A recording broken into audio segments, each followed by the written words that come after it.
সারা বছর কাঁচা আমের টেস্ট নিতে চান? আমি এভাবে কাঁচা আম সংরক্ষণ করি আর সারা বছর ধরে কচকচে আম খাই। আজকে এইরকম সহজ কিছু টিপস দিব যাতে করে আপনারাও সংরক্ষণ করতে পারেন আর সারা বছর জুড়ে কাঁচা আমের টেস্ট পান। ভিডিওটা ভালো লাগলে একটা শেয়ার করে রেখে দিবেন যাতে বানানোর আগে একবার দেখে নিতে পারেন। আম সংরক্ষণ করার এটাই সঠিক সময়, এখনো কিন্তু আমে আটি হয় নাই আর এই আমগুলো সংরক্ষণ করলে অনেক দিন পর্যন্ত ভালো থাকে।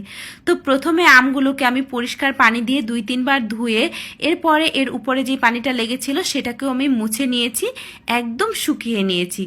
এটা খেয়াল রাখতে হবে যাতে এক ফোঁটা পানিও আমের গায়ে লেগে না থাকে।